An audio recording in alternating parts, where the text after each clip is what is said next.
Hey, let's dig into some baseball. I Okay. think about you guys are down 3-1 in the World Series. And I'm wondering what Joe Maddon says to the ball club in the clubhouse before heading out.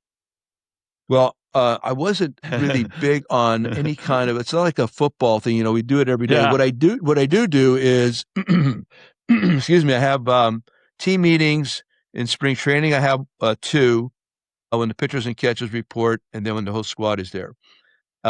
Then I will have one at the halfway, like maybe before the first game of the season, but I do it the day before the first game because I never want anything to interfere with the normal routine of the day. Then I do it at the All-Star break, excuse me, and I'll do it before the All-Star break because I want whatever the message may be, I want it to be thought about during the break. I don't want to just jump on them when they come off the break and start with the team meeting. So that's like 2, 3 meetings, and then I do one before the first game of the playoffs, and then of course at the conclusion of the season. So each message is intentional. I try to create a theme in the beginning. In the middle of the year, I remind them of what we considered important before the season began.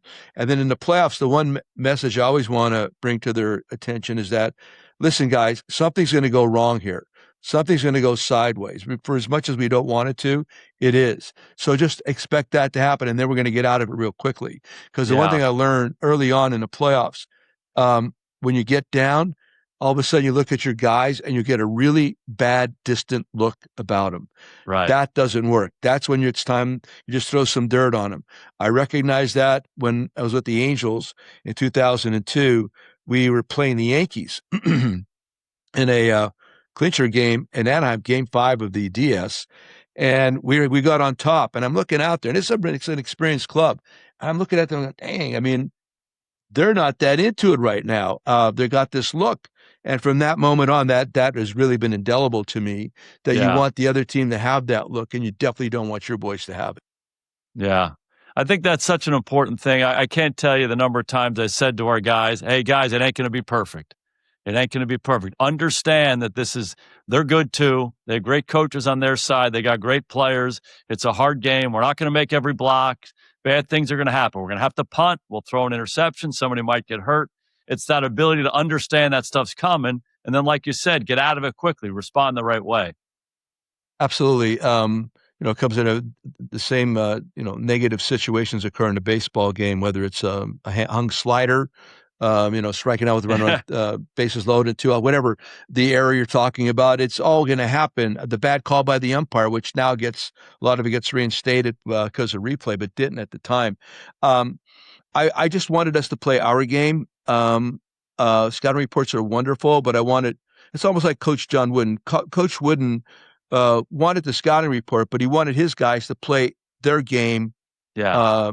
nightly, daily, whatever that was, better Yeah. than the other side, and I wanted it to be simplified. I like simplified. I don't like convoluted. I don't like too much information, just enough. It's almost like a need to know basis. I know your game's a little bit different with the plays and all the responsibilities on every snap is different than in a baseball, but I wanted to keep things to a minimum. So if you Yeah. go out there with a free and clear mind, man, and just react, it's always about reacting. And when No you're able doubt. to react in the moment, you're going to make better decisions. You're not going to question yourself all the time. And just that you just move from the one. Football is so good because baseball gives you sometimes too much time to think about stuff. Where football, Yeah. man, after that first hit, boom, you're done. I mean, it's like you're playing back on the playground again after the first hit. Whereas baseball, sometimes you could carry the thoughts with you. Yeah, yeah. That concept of it's about us. Guys, it's about us. We have the scouting report, we have the analytics, we have all that information. I got it. But strip it down and go play. Okay, so we don't have a team meeting, but there's a Oh mentality yeah. in that Game 5 game. It was 108 years since the Cubs have won the World Series. You guys are knee deep in it. Amazing year. So what was the mindset mentality of the team, and what was your mindset? Well, my mindset is always that they have to see the same guy come into the room every day, regardless of the situation. So I Yeah. got to come in the same way. And actually, that day we'd have to leave for Cleveland. After that, it was Halloween. So I came in with my Halloween outfit on. So I had to represent the same thing. It was like this suit from Shinesty. It looked like blood and knives and scars and all this stuff. So I did. And then you're they have to see me be the same guy all the time. That's number one. I think that is paramount in any situation with a coach and a team, whatever. Coach, can Go I ahead. cut you off there? Yeah, sure. Because I believe that. There's nothing I believe in more than that, what you just said right there. And I always try to model that. A lot of people talk about authentic leadership, authenticity. You got to be authentic. And nobody wants authenticity more than I do. But sometimes you're in your leadership role, you have to tamp down some of your authentic thoughts and you have to model the behavior. You have to be aspirational in your leadership. Do you Sure. see it the same way? Sure, absolutely.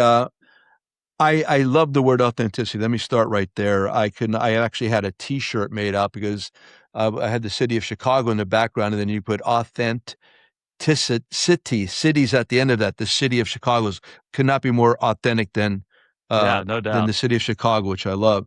So I love authenticity. I love the fact that it's so important to be yourself and not be a contrived version of yourself, I think.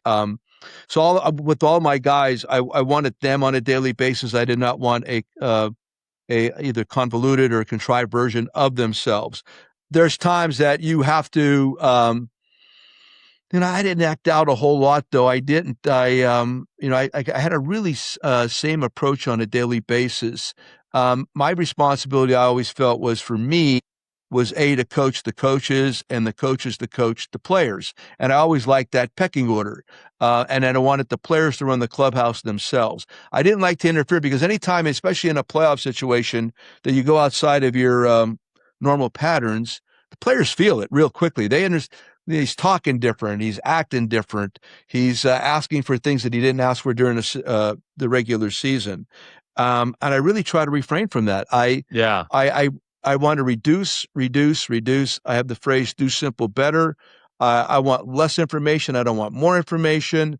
I want to stay within my lane. Now, listen, I could get upset, but I could tell you a couple times during the season that I did do that I rarely, if ever, have a team meeting because I think they're counterproductive from a baseball perspective. For me, it was about consistency in my approach and how I reacted to the moment.